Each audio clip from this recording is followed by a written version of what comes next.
Tujuan pembelajaran dari video ini yaitu menyelesaikan permasalahan yang berkaitan dengan segitiga siku-siku yang melibatkan perbandingan trigonometri dan aplikasinya. Dalam video ini berupa menghitung tinggi gedung. Saat berjalan melewati gedung-gedung tinggi, pernahkah kalian berpikir, gedung itu tingginya berapa meter ya? Gimana cara ngukurnya kalau kita nggak bisa naik ke atas? Mungkin bisa saja dengan mengalihkan tinggi orang yang berada di depan gedung dari bawah sampai ke puncak gedung. Atau mengalihkan mobil yang ada di sekitar gedung dengan cara yang sama. Tapi, apakah cara itu benar-benar akurat? Bagaimana cara agar kita tahu tinggi gedung secara akurat tanpa perlu mengukurnya secara manual? Bayangin aja kalian lagi berdiri di sini, lalu memandang ke arah puncak gedung. Kalian tarik garis pandang dari mata ke atas gedung, terus satu garis dari mata ke depan. Kalian sadar nggak sih bentuk apa yang muncul? Yap, segitiga. Tapi bukan segitiga sembarangan ya. Coba perhatikan sudut-sudutnya. Ada sudut apa tuh? Yap, ada sudut siku-siku. Yang berarti ini segitiga siku-siku. Kenapa bisa pas banget bentuknya kayak gitu? Emang setiap kali kita mandang ke atas, selalu bisa dibikin segitiga?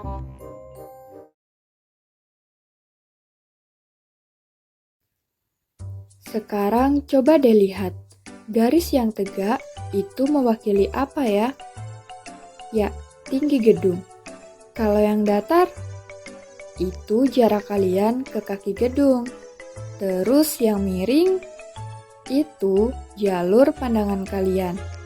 Sisi-sisi segitiga itu punya nama. Ada yang namanya sisi depan, sisi miring, dan sisi samping. Kira-kira dari segitiga ini, yang mana sisi depan, sisi miring, lalu sisi samping? Kita mulai dari sisi miring. Gampangnya, lihat aja sisi yang posisinya miring, yaitu yang ini. Atau kalau mau lebih pasti, lihat sisi yang di hadapan sudut siku-siku. Lalu, kalau kalian lihat dari sudut yang ini, sisi yang ada di depan mata dinamain sisi depan. Selanjutnya, sisi yang sisanya dinamain aja sisi samping. Atau kalau lebih pasti, sisi yang ngebentuk sudut dari kalian ngelihat, tapi bukan sisi miring. Tapi coba kalau ngelihatnya dari atas, apakah namanya bakal sama?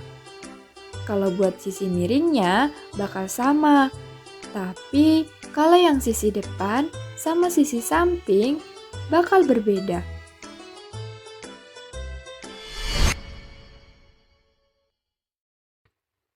Coba garis miring dipanjangin sampai nyentuh tanah. Terus dari situ tarik garis ke gedung. Sekarang ada berapa segitiga nih? Yap, ada 2. Yang kecil dan yang besar. Coba perhatikan sudut-sudutnya. Kalau kalian perhatikan, sudut-sudut itu bersesuaian. Artinya apa nih? Tahu nggak? Segitiga-segitiga ini sebangun. Kalau kita bandingkan antara sisi miring, sisi depan, dan sisi samping, apakah perbandingannya sama? Tentu sama, karena sebangun. Sekarang, antara perbandingan sisi miring dan sisi depan, coba kalian modifikasi, tapi masih dalam bentuk perbandingan. Ada berapa bentuk yang didapat dan bentuknya gimana? Kalau miring kecil sama depan besar, kita tukar posisinya, kita dapetin bentuk perbandingan depan per miring. Nah, perbandingan ini kita namain aja sinus. Sekarang, kalau yang depan kecil sama miring besar, kita tukar posisi. Jadi, gimana tuh bentuknya? Yap, kita bakal dapetin bentuk perbandingan miring per depan. Ini kebalikannya dari sinus. Kita namain aja kosekan. Tapi itu kalau yang dimodifikasi perbandingan antara sisi miring dan depan. Coba kalau sisi miring dan samping, terus sisi depan dan samping. Nah, bentuk apa aja yang kalian dapetin? Nah, dengan cara yang sama, nantinya dari perbandingan sisi miring dan sisi samping, kalian bakal dapetin bentuk samping per miring. Ini dinamain kosinus. Terus miring per samping, ini dinamain sekan. Lanjut, dari perbandingan depan dan samping, kalian bakal dapetin bentuk depan per samping. Ini dinamain tangan. Terus samping per depan ini dinamain kotangan. Terus kalau sudutnya berubah dikit aja, kira-kira apa yang terjadi sama sisi-sisinya? Apakah tetap sama atau berubah drastis? Perhatikan segitiga berikut. Apabila titik pengamatan kita geser mendekat ke gedung, apa yang terjadi pada panjang-panjang sisinya? Sisi yang menjadi jarak akan mengecil, begitu juga dengan sisi miring. Tapi untuk sisi di tinggi gedung akan tetap. Lalu perhatikan besar sudutnya. Apakah ada perubahan? Dilihat saja apakah daerah sudut semakin mengecil atau semakin melebar. Jika kita cermati, besar sudut akan berubah apabila panjang sisinya berubah, sedangkan panjang sisi lainnya tetap. Terus, bagaimana dengan perbandingan sisi-sisinya? Apakah akan berubah juga? Pasti akan berubah, karena di sini panjang tinggi tetap, sedangkan panjang sisi-sisi yang lain berubah. Yang berarti, kalau besar sudut berubah, maka perbandingan sisi-sisinya juga akan berubah. Nah, tiap-tiap besar sudut itu punya perbandingan sisi masing-masing. Dan ada beberapa sudut tertentu yang dinamain sudut istimewa. Tapi tahu nggak kenapa dinamain sudut istimewa? Coba lihat tabel berikut. Ini adalah nilai-nilai perbandingan dari sudut istimewa. Tapi sudut-sudutnya di sini terbatas. Kalau kalian mau tahu nilai perbandingan dari semua sudut, kalian bisa aja pakai kalkulator atau tabel yang lebih lengkap lagi. Terus, kalau tahu nilai perbandingan, gunanya apaan? Nah, nilai perbandingan ini yang jadi kunci buat kita ngitung sisi segitiga yang kita cuma tahu sudut dan salah satu sisinya aja. Ada sebuah segitiga siku-siku dengan sudut 30 derajat dan tinggi 15 meter. Kita akan menentukan panjang sisi yang miring.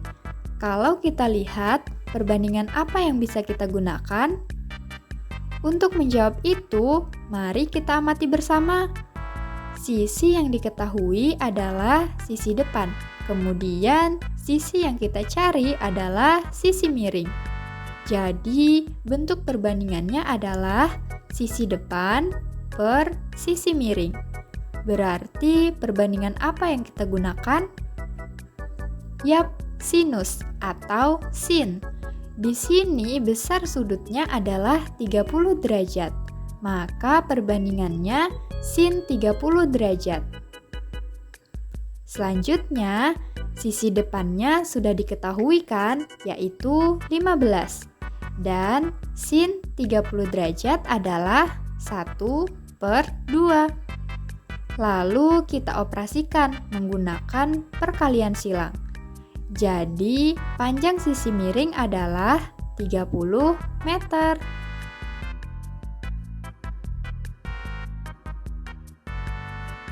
Contohnya, kayak kita di sini mau ngitung tinggi gedung. Kita cuma tahu jaraknya sama sudut yang kebentuk dari orang yang di bawah. Misalnya, jaraknya 15 meter, terus besar sudutnya 45 derajat. Nah, jarak di sini itu jadi sisi samping dan tinggi gedung jadi sisi depan. Dari sini perbandingan apa yang bisa kita pakai? Yap, kita bisa pakai tangan atau kotangan. Kita pilih salah satu aja ya. Kita pilih tangan, yaitu perbandingan depan per samping. Lalu, karena besar sudutnya 45 derajat, tangannya jadi tan 45 derajat. Kita cari nih nilai perbandingan dari tan 45 derajat. Berapa tuh? Yap, benar. Jawabannya 1. Terus jaraknya yang jadi sisi samping itu 15. Maka bisa kita operasikan sehingga sisi depannya atau tinggi gedung kita dapetin besarnya adalah 15 meter. Tapi tunggu dulu, apakah sisi depan itu benar-benar tinggi gedung? Kalau diperhatikan, itu kan panjang puncak ke titik ini. Berarti kita perlu nambahin lagi panjang sisi depan sama panjang dari titik ini ke tanah. Panjangnya kalau kita perhatikan itu sama kayak panjang dari mata ke kaki. Ya udah deh, kita ukur aja. Kalau di sini panjangnya 1,5 meter. Nah, kita tambahin 15 meter dengan 1,5 meter. Hasilnya 16,5 meter. Itu dia tinggi gedung yang sebenarnya. Oh iya, untuk ngitung besar sudut itu, kalian bisa pakai alat yang namanya clinometer. Buat cara pakainya, bisa kalian lihat aja di YouTube. Jadi, setiap kalian berdiri, melihat ke atas, kalian sebenarnya sedang bikin segitiga dan membuka peluang untuk menghitung hal-hal yang tadinya nggak kelihatan. Cuma dengan satu sudut dan satu sisi, apa aja yang bisa kalian temukan?